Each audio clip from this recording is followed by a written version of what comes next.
Ok. Muito boa noite, começando mais uma edição do programa Esporte, programa ao vivo e diário aqui no estúdio da Premier TV São José. Eu e meu companheiro Renato Pires comentando as coisas do nosso futebol, as coisas do nosso esporte em geral. O programa dessa quarta-feira de cinza, vai abrir espaço para o tênis. Vamos conversar um pouco sobre o cenário do tênis catarinense, tênis nacional, a futura programação aí desse esporte e, claro, com dois grandes convidados, né? Eu e Renato aí ficamos muito honrados pela presença de Rafael Westrup, deve ser essa a pronúncia, Westrup, é isso? Presidente da Federação Catarinense de Tênis, e Perseu Lemicon, coordenador, né, do Instituto Gustavo Kirten. Renato, teu boa noite aí. Boa noite, Fábio. Boa noite, espectadores da Premier TV. Feliz 2013.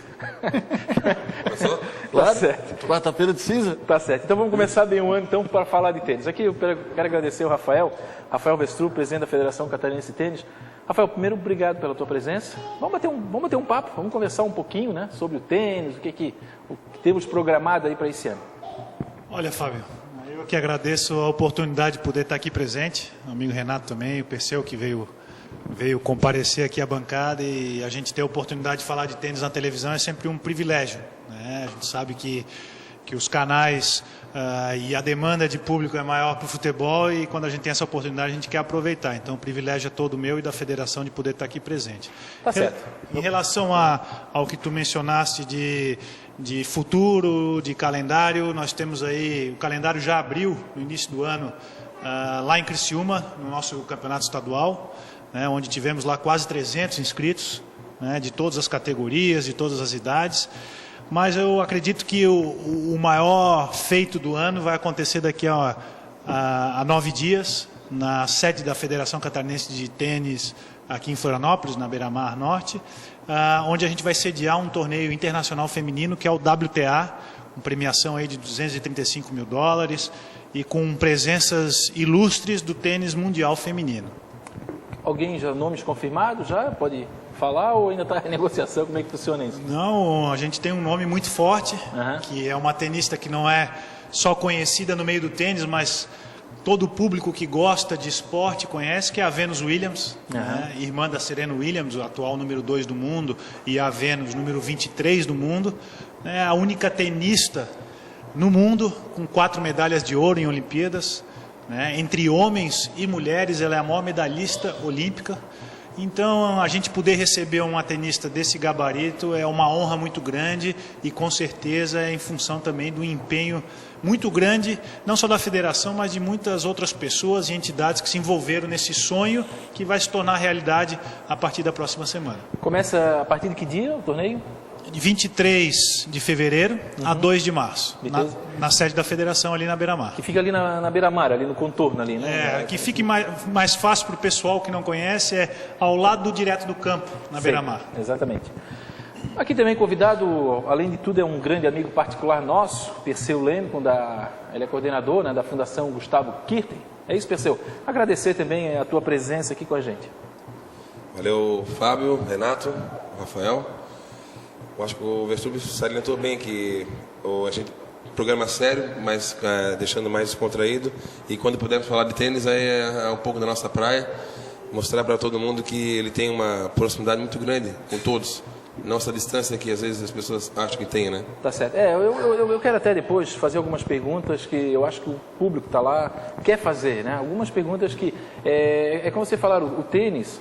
ele tem, sim, uma certa distância, né? E tem aquela coisa, é um esporte de elite, né? Então, tem um ar de elite, assim. Tem um ar de elite.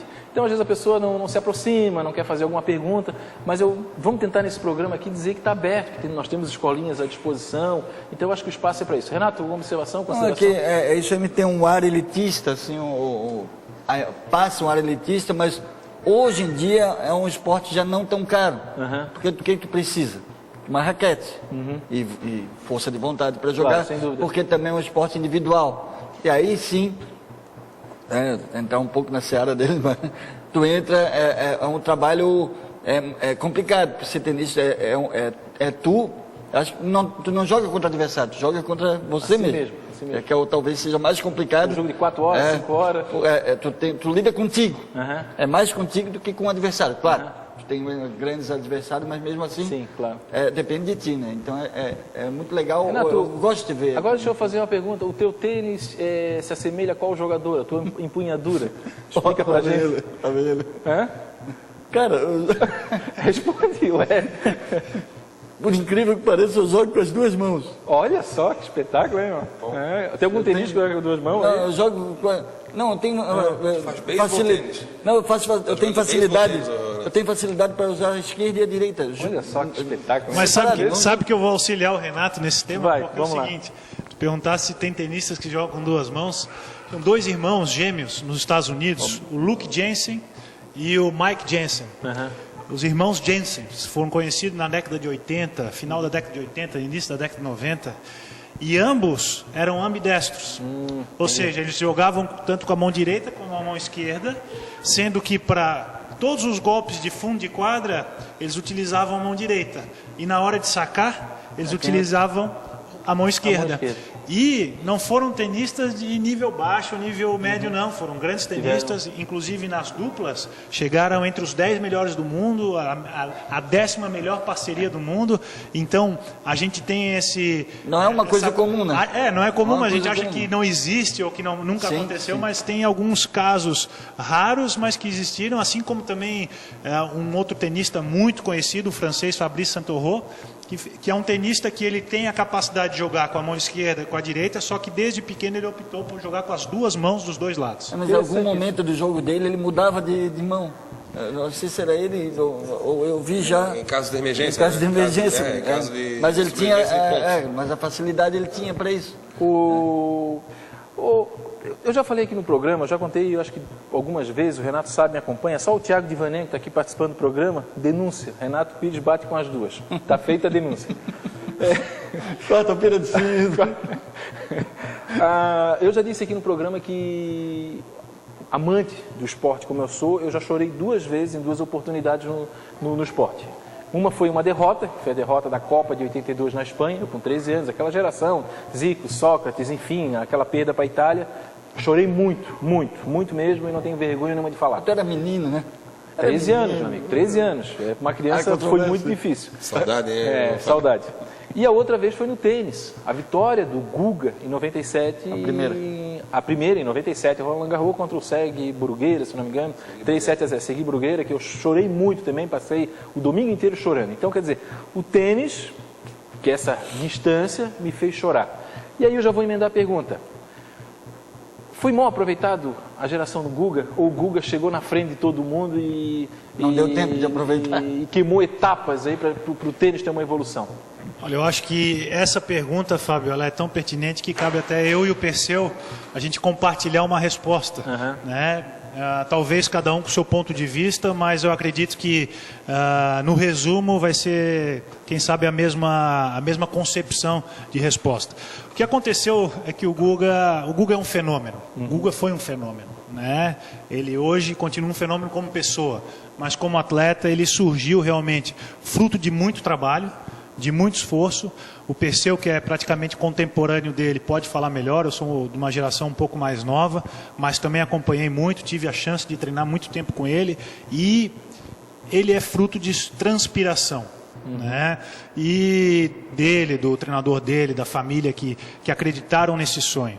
Mas foi num período em que o Brasil não estava preparado para receber um ídolo desse, ganhar um ídolo desse, né? Foi da noite para o dia. O Guga surgiu de número 66 do mundo para número 15 do mundo, campeão de Grand Slam, em 2 semanas. Essa é que é a verdade. E realmente houve uma lacuna onde o nosso esporte, as nossas entidades não estavam estruturadas e preparadas para aproveitar o boom, aproveitar o momento, diferentemente do vôlei, por exemplo, que teve uma geração de prata e que aí o Nussmann era presidente da CBV, né? E depois o Nussmann fez aquela transição do hobby.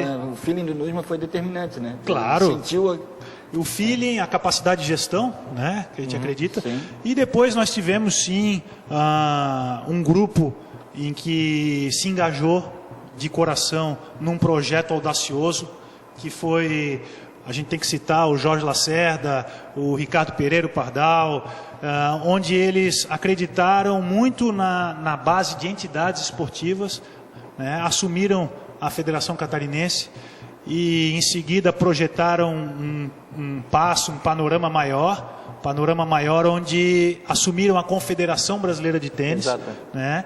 E essa transição foi gradativa. E aí eu acho que para completar tudo isso aí e dizer que sim, hoje nós estamos num momento em que se aproveita um pouco, meio que tardiamente, a geração Guga, mas hoje o tênis já não é mais tão elitizado, né? Hoje nós temos, por exemplo, em Florianópolis, um legado que o Guga também é responsável por isso. A Copa Davis Brasil e França na Universidade Federal de Santa Catarina nos deixou lá 5 quadras de tênis públicas. A Copa Davis Brasil e Austrália nos deixou o quê? A Federação Catarinense com uma sede própria, com mais 6 quadras públicas, onde hoje qualquer cidadão pode ir na Federação Catarinense, deixa o seu RG, recebe raquete, recebe bolinha, joga o seu tênis, pega o RG de volta e vai embora para casa. Então, em termos de massificação, eu acredito muito que houve uma evolução na última década e também de estruturação do esporte, da nossa modalidade de tênis. Hoje nós estamos muito mais estruturados, até mesmo antes do surgimento do fenômeno Guga. Deixa eu só, antes de passar para o Perseu, o Célio Borges Filho, Pitoco, né? Nosso querido Pitoco. Um abraço, meu irmão. Tava bom lá como é que é o lanche lá, o lanche? Risoto de carne seca. Risoto de carne seca. Pitoco, Célio Borges Filho, tá parabenizando tá parabenizando o programa pelo espaço, né? Pelo espaço dado aqui ao programa. O Israel Córdoba também está ligado no programa, Paulo Brito, enfim, muita gente aí comentando, assistindo. Obrigado a toda essa galera. Os caras estão querendo acabar comigo, não. Essa tua declaração foi polêmica. Ô, Perseu, e aí, o que a gente... É mais ou menos essa também a tua... Acho que o Renato matou a charada. O Renato falou que o boom do Guga veio meio que inesperado. Acho que é isso que ele quis dizer, né? Uhum. O ranking 66 é um ranking distante ainda, é um ranking que é um ranking intermediário. Mas tu tá na boca, né? Tu tá na boca, mas tu vai garimpando para um 40, para um 20, né? Para um 10 do mundo, top 10, para depois tu ser o... Sim, depende do torneio que tu pega. Exatamente. E aí ele chega num torneio como completamente azarão, né? Um porte físico magro, meio desengonçado, então, e com nome, já tinha um nome no circuito, mas não tão forte como os outros que claro, sem dúvida. Thomas Muster, Kalfenikov, né? O próprio Sergi Bruguera. Ele vai e vence o Roland Garros, que é um dos 4 torneios maiores do mundo, né? Foi então aí, mídia, acho que empresários, empresa, a própria família, realmente é uma coisa que te pega de surpresa, né? Então, esses órgãos, como CBT, como federação, também, certamente, eu creio que o Vestubi não devia estar preparado. Como o vôlei estava já preparado. O vôlei já garimpou, agora é nossa hora, vamos aproveitar o boom. Então, realmente, nos pegou de surpresa, mas eu acho que aproveitou. Hoje o tênis está voltando com muita força para o estado. Uma média de quase 300 inscritos por torneio aí, 250 torneios inscritos. Então, eu acho que não está voltando, familiares voltando a jogar, amigos nossos jogando. O Maurinho está aqui, amigo nosso de tênis, que é um jogador, ele vive o tênis, né? Ele gosta de jogar tênis, os amigos dele são do tênis. Então, algo de bom sempre se aproveitou daquele boom daquela época. Claro que, se tivesse preparado, a gente poderia ter apertado um pouco mais. Mas eu concordo com o Vestrup. Acho que hoje nós estamos muito fortes. O argumento de vocês foi muito interessante. Eu não tinha pensado nisso, né? É porque quando a gente é de fora, a gente acompanhava na época o Guga, né? 97, aquela história toda. Era um brasileiro. E a previsão que se fazia... brasileiro, né? Não, Renato, é que a previsão que se fazia é que num período muito curto iriam aparecer vários Guguinhas. Não apareceu. É fato, não apareceu. Alguma coisa ocorreu, como já foi analisado aqui. Só que o legado físico foi bem salientado pelo presidente e também pelo Perseu. Hoje nós temos várias quadras, no Brasil inteiro. A CBT muito mais organizada. Ainda tem gurizada fazendo tênis ainda porque quer imitar o Guga. E no país inteiro, não só em países do sul e sudeste, mas no país inteiro, entidades do tênis se organizam. Até perguntando para o Vestrup, quantos torneios a gente tem em Santa Catarina hoje, em todas as idades e categorias? Hoje, o calendário da Federação Catarinense, dos torneios que são organizados tá? Pela Federação Catarinense, são 38 torneios ao longo do ano. Soma-se a isso ainda os torneios que nós chamamos de micro-regionais e internos, que são os torneios onde a federação apoia, regulamenta, coloca toda a padronização do torneio, mas com a preocupação do fomento do esporte ou da modalidade na região, nós incentivamos os clubes sociais, os clubes esportivos, as academias, né, onde eles organizam nos finais de semana os seus torneios, e aí somando esses torneios, nós chegamos aí a quase 100. Né? Por quê? Porque esses micro-regionais eles acontecem ao mesmo tempo em todas as regiões do estado. Então, num final de semana, nós temos aí quase 1.000 inscritos jogando os torneios micro-regionais e internos de clube. Então, é o que o Perseu falou, hoje o tênis, por isso que a gente agradece o espaço, porque o tênis está forte. Para quem vive o tênis, respira o tênis, não é que vive do tênis, mas vive o tênis. O Perseu foi muito feliz no que falou. E o tênis está forte, por isso que é importante a gente poder chegar aqui e falar nesse sentido. E o que ficou há 10 anos, ou que começou a ficar para nós há 10 anos atrás, realmente foi um legado de estrutura física. Né? É inegável. Novos Gugas vão surgir? Ninguém pode afirmar. Agora, uma outra coisa muito importante é que o Guga, ele continua inspirando novas crianças, novos atletas, mesmo que ele não esteja competindo em atividade. Mas hoje, principalmente o Perseu pode falar com mais propriedade, trabalha diretamente com ele, é uma pessoa muito próxima ao Guga. O Guga, ele, de uns 3 anos para cá, ele realmente entrou de cabeça no tênis fora de quadra. Sensacional, né? É verdade. E isso é uma coisa que é um valor imensurável, porque o retorno que se tem é que no sorriso de cada criança que a gente vê entrando na escolinha dele, cada criança que ainda vê o Guga na rua, de alguma maneira ele consegue, como se fosse um imã, atrair novos adeptos ao tênis. O Paulo, o André Luiz, o André Manguaça, do Twitter, está mandando um abraço para toda a rapaziada. Obrigado. O Jael Córdova já fez uma pergunta que tu já respondeu, se ia surgir Guga. Agora vamos lá, o pessoal está assistindo lá, então o tênis está aí, está popularizado, nós temos aí acesso. O pai de uma criança hoje tem uma criança de 4, 5 anos, como é que ele faz? Ele quer que a criança comece a praticar o tênis. Qual a idade, né? Procura quem, Perseu?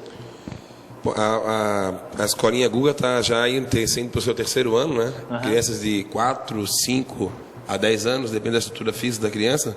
Mas com 4 a 10 anos, hoje você tem alguns polos aqui na cidade, né? Tem a Astel, na Itagurubi, a BB aqui no Coqueiros. Também tem o Lira. O Lira tem uma escolinha muito boa também, assim como a escolinha Guga, que eu acho que vale dizer, uma metodologia muito bacana, inovadora, de acordo com a ITF também. O pessoal que trabalha duro lá junto com a turma do Perseu, do Bruninho, né?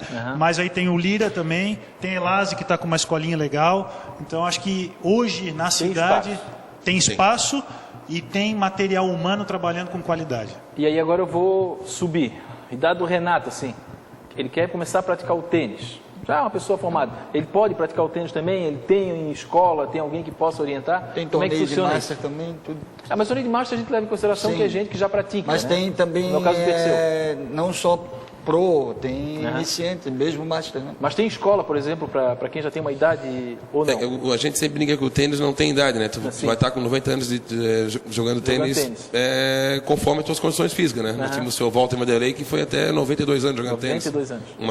Um exemplo no Clube Lira lá, que hoje ainda tem um quadra com o nome dele, justamente inspirado nisso, né? Ele era um rato de quadra. Mas, hoje em dia, como o Renato já falou, são 2 pessoas, 2 raquetes e 3 bolinhas. Independente da qualidade do teu tênis, tu vais brincar, jogar de tênis. Mas, por exemplo, assim, Perseu, só para o telespectador entender, eu e o Renato queremos bater um tênis sábado de manhã, por exemplo. Nós ligamos lá para a federação, reserva uma quadra aí 10 horas. Eu e o Renato queremos jogar. Perfeitamente. Nós vamos lá e jogamos. Hoje a reserva de quadras na federação... Eu estou dando um exemplo. Assim, não, já até aproveitar para explicar. Para explicar. A reserva de quadras na federação ela não funciona por telefone. Ela funciona presencial. Você pode ir até um dia antes, fazer a sua reserva lá, pega um canhoto, que é um voucher. Chega no outro dia, a quadra é número 5, das 10 às 11 da manhã, estou aqui com um canhoto, vou lá e uso a quadra por 1 hora. É pago? Como é que é? Não, é totalmente gratuito. Então olha aí. A Federação Catarinense ela é totalmente gratuita. E aí leva em televisão, porque nós vamos nos exibir, né? Inclusive já estão convidados. Agora, para alunos adultos, existem vários professores, não só na cidade de Florianópolis, na cidade de São José, mas no estado inteiro. né? Os clubes que já têm uma tradição em terem professores, inclusive o Pitoco, que mandou ainda há pouco um Twitter para o amigo, é um excelente professor de tênis para adultos. Então, vários professores dão aulas hoje em condomínios fechados, em quadras particulares e em clubes sociais. E o Perseu tem uma frase que eu acho muito boa, que é: tênis é esporte para toda a vida. Né? O tênis ele tem essa conotação de socializar. Então, é um esporte onde, o Renato falou, são 2 pessoas, no mínimo 2 e no máximo 4, né? Porque tem o jogo de duplas também. Claro. E é um esporte onde o fair play ele predomina. Né? As pessoas que hoje jogam tênis ou que aprendem a jogar tênis têm uma conduta diferenciada, uma conduta de respeito Quem ao não viu o adversário. McEnroe, né? Sabe que o McEnroe tem várias histórias, várias passagens interessantes, mas que nos bastidores todos falam. O McEnroe ele era um showman. Sim. Né? Sim. Ele fazia aquilo ali, inclusive, para interagir mais com o público. Performance, né? Tanto que ele chamava... Ele ajudou muito o tênis, né? Claro. Ele ajudou muito o tênis fazendo isso. Um esporte até então que não cativava o público, até popularizou. Meio que uma conduta assim explosiva, quebrava a raquete e tal, mas ele cativava, porque o público esperava alguns momentos desse justamente para vibrar junto, né? Nós temos algum hoje, sim? Não tem, né? Hoje eu acho que tá mais tranquilo, né? No início de carreira, o próprio número 1 ele era mais explosivo. Até porque também as regras do tênis são rígidas. São rígidas, disciplina, multas pesadas. Hoje o número também. 1 é o Sérvio lá. Não, é o Djokovic. Ele era bem explosivo no início de carreira. E o próprio número 2, o Federer. Também no início, carreira. Ele diz que é um eterno aprendizado dele de se manter com os nervos no lugar, porque isso que eu falei, que Perfeito. o jogo, tu joga contra você mesmo. O psicológico vai melhorando. O psicológico dele vai melhorando, né? Tu sai de um juvenil, entra no início Porque profissional. o Djokovic era explosivo, ele continua explosivo, mas ele colocou essa explosão pro tênis dele. Sabe que só E aí falando já em melhorou, né? nomes, o Federer Stop, né? é o maior tenista de todos os tempos? Na avaliação de vocês? Pessoal? Aí já é pessoal, né? Não, é pessoal. Tu acha? jogo, Eu acho. Eu concordo com o Perseu, acho que os números comprovam isso. Mesmo de jogo, né? Não só número, né? Golpes, mas cabeça. eu vejo assim, o tênis ou o esporte hoje, de maneira geral, ele não pode ser avaliado simplesmente pelo talento técnico. Sim. Né? Hoje nós temos, por exemplo, o Nadal é um talento físico, um talento mental. O Nadal é uma fortaleza mental, né? Ele pouco se abala num jogo, ele não tem bola perdida, ele consegue chegar em todas as bolas. E isso fez com que ele ganhasse torneios inimagináveis, como o Wimbledon. Mas também tem se desgastado, o corpo dele se desgastou mais Joelho, também. né? São Certeza, disso, problema de joelho não agora. só joelho. Mas principalmente joelho. Principalmente joelho. Principalmente joelho. Agora, O apelido dele é o touro, né? É o touro. O legal do tênis é que sempre surge, né? Eu assisti um jogo agora, se eu não me engano, do Tsonga. Se eu não me engano, ele é francês, radicado na França. Sangai e Federer. Exatamente. Olha, meu amigo, que jogo... 5 sets de jogo. 5 sets de jogo, acho que são 5 horas. E o Tsonga com um jogo de alto nível o tempo todo. Depois Mas tu olha a qualidade do Federer, que ele parece que não se desgasta. Essa é a qualidade, tu olha, parece que ele está sempre inteiro. Ele é constante, né? Não se esforça para bater. Então é uma diferença que eu via muito no Sampras, por exemplo, que era um pouco parecido o estilo de jogo. Né? Não se cansava Principalmente visual, né? De postura. Ele parece que não se desgasta jogando. Ele chega a irritar o outro adversário pela calma, tranquilidade que passa, né? Que depois foi desenvolvido, grandes jogadores, né, que a gente viu, mas os estilos diferentes, explosivos na hora de jogar e ofensivos. Porque o Federer joga muito atrás. E tem gente que gosta de ver a ofensividade dentro do tênis, mas não é só ofensividade. O Federer é um tenista que a gente diria completo. Né? Ele consegue jogar em todas as áreas da quadra. Diferente do Nadal. O Nadal ele tem a característica de sim jogar muito atrás da linha de base, mais defensivo, contra-ataque. E não tem golpe fraco, né? Vamos jogar na esquerda dele, jogar na direita. Não tem golpe fraco. Então é o momento que pode ser fraco. Né? Eu sempre quis conversar com pessoas envolvidas no tênis. Eu acho que eu já conversei isso com o Renato e com outras pessoas. Que, claro, é evidente que o primeiro título de 97, o Roland Garros do Guga, foi... Não tem palavras, né? Pra gente ficar... Isso aí não vamos falar daqui a 100 anos ainda. Aí depois veio o tricampeonato. Agora... Eu tenho em mente hoje como o torneio mais importante do Guga, pela dificuldade que foi a Copa do Mundo, em Lisboa. Concorda, Rafael? Porque ele enfrentou na sequência o Sampras, E o Agassi.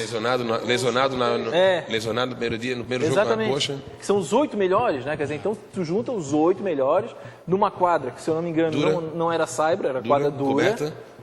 Que não é a característica do Guga. Para mim, aquele torneio, eu não sei se o Guga tem isso no íntimo dele, claro que o Roland Garros, ninguém vai discutir, mas o torneio mais difícil, a maior conquista do Guga para mim foi aquela. O Guga, ele... Isso é opinião minha, pessoal. Ele já comenta muito, né? Até porque esse torneio foi o que sacramentou que o Guga não era um acaso. Né? O Guga, naquele torneio, ele simplesmente levantou o troféu de campeão da temporada e terminou o ano como melhor do mundo. E por ali ele ficou mais 42 semanas. 42 semanas. E ganhou, o que é muito difícil, né? O Guga, ele ainda era um adolescente quando ele viu o Agassi já ganhar um Grand Slam, quando ele viu o Pete Sampras ganhar um Grand Slam. Ele era um menino ainda. Né? E daqui a pouco ele está jogando. Faz semi e final com semi com um e final com outro. Na sequência, num piso. Não é que é só piso duro e rápido. Porque hoje você tem piso duro lento e piso duro rápido. Era carpé coberto. Né? E na Europa, no final do ano já é frio. Quando o clima é mais frio, o jogo fica mais rápido. Para quem não joga tênis, até de vez em quando é um pouco... Não consegue alcançar, faz muita diferença. E o Guga foi lá, a crítica era muito dura contra ele, porque a grande massa jornalística, leiga até no assunto, dizia algumas vezes que o Guga era um tenista de saibro, um tenista limitado a um tipo de piso só. Mas não, ele foi lá, número 1 do mundo, em todas as condições adversas, batendo no mesmo torneio, na semifinal e final na sequência, os maiores jogadores da história. E ainda tinha a fase de chaves, que eram 2 chaves de 4, se eu não me engano, que eram exatamente os 8 melhores. Kafelnikov, Bruguera, o Munster, quer dizer... Safin. O Safin, meu amigo, não era fácil, e o homem chegou lá. O Edu Freitas está dizendo, Perseu, que não joga nada, joga muito é canastra. O Pitoco está dizendo que se o Westrup tivesse à frente da federação na época do Guga, teríamos mais tenistas. Está elogiando aí o teu trabalho, né? Então isso é muito legal, isso é ter esse tipo aí do reconhecimento. E para deixar o Perseu brabo, e o Pancho Gonzalez? 8 anos, primeiro líder ali, ó. Foi ou não foi um bom tenista, o Westrup? O americano Pancho Gonzalez. Até o Meligeni, nosso amigo lá, falou, quem? Aliás, falar em Meligeni, a gente acompanha muito no Twitter. O Rafael fez um manifesto aí agora, há uns 3 dias atrás, falando sobre o JASC, né? A tua decepção, que Joinville não vai mais sediar os Jogos Abertos. E a tua decepção, né, Rafael? Fábio, o JASC é um tema que me toca muito. Né? Me toca mesmo porque ele é o maior evento esportivo do estado de Santa Catarina. Ele talvez seja a maior fonte ou a maior razão de vários atletas nossos terem despontado. Soma-se aí Xuxa, soma-se aí... O próprio Guga, que jogava por Concórdia, né? Jogou por Concórdia, jogou por Chapecó, jogou por Brusque. A equipe na época, o Bocão, o Cascata, o Larry era o técnico já, o Sandro Baran, né, o Boca. Então tinha muita gente que jogava. O Pitoco aí, que participa do programa virtualmente, ele é um dos pioneiros aí. Jogam até hoje, tem a equipe de Rio do Sul. Sim, exatamente, é isso que eu ia falar. Então jogam até hoje ainda, esse assunto, de repente até no Twitter eu posso ter parecido um pouquinho grosso, tal, mas é uma coisa que realmente me decepciona. Me decepciona por quê? Porque a maneira como o JASC é encarado, muitas vezes, ele é até desrespeitosa. Não a cidade de Joinville. A cidade de Joinville deve ter suas razões para não sediar um JASC. Claro. Mas o JASC, de um tempo para cá, ele teve uma conotação muito profissionalizante, com pessoas, ou trazendo jogadores e atletas, que nada deixam de legado. Tá certo. Tá? Então, a intenção... num desabafo desse, é justamente tentar dar uma chacoalhada no sentido de a gente se preocupar com as nossas raízes. As bases, né? Deixar a base, né? Exatamente, o fomento. Cadê o celeiro do nosso esporte? O celeiro do nosso esporte nas cidades. Nas pessoas que vivem as cidades, nas pessoas que vivem o esporte na sua cidade, no seu bairro, no seu clube. E o JASC, ele deve ser o quê? A cereja do bolo do menino que vai para o clube tentar aprender na escolinha para participar um dia de um JASC. Então aquilo ali foi mais um desabafo que serve até como uma reflexão, por que não? Um alerta, porque a tendência é que o JASC acabe morrendo. Se for encarado, continuar sendo encarado dessa maneira... Se mudasse para bienal, não seria melhor em vez de anual? Porque eu acho que atrapalha um pouco ser anual também. Renato, vamos lá, nosso programa está terminando. Infelizmente nós temos horário, tem sessão da Câmara, é coisa boa, mas vamos voltar sempre. Já sabe o local, a gente volta. Perseu, obrigado pela tua presença. O programa sempre esteve à disposição do tênis, Instituto Gustavo Kirten. O que tu precisar, nós estamos à disposição. Manda um abraço lá pro Guga e um abraço pro Rafael. Obrigado, Fábio, Renato, Vestrup e WTA Florianópolis aí bombando, que é mais um evento que a federação, junto com a CBT, está fazendo, que é o maior evento tenístico feminino do Brasil. Né? Tá certo. Presidente, obrigado pela tua presença. Estaremos lá, vamos lá conferir. Eu e Renato vamos fazer um jogo lá de apresentação e eu vou dar um balão nesse amarelo aí. Vocês dois são muito bem-vindos, são convidados especiais, assim como todo mundo que está nos assistindo. Realmente é um evento que, para quem não é do tênis, não pode ter a noção da dimensão que é, mas é o maior evento de tênis feminino da América Latina. Então prestigiem, 23 e 24, entrada gratuita. Participem, prestigiem, a gente espera vocês lá com casa cheia. Tá certo. O programa Esporte abriu um espaço hoje para o tênis, estará sempre à disposição, como sempre esteve. E à meia-noite esse programa tem a reprise aqui na Premier TV. Daqui a pouco estará disponível um vídeo no fabioluismachado.com.br. Obrigado, Perseu. Obrigado, Rafael. Obrigado, Renato. Paz, saúde e felicidade.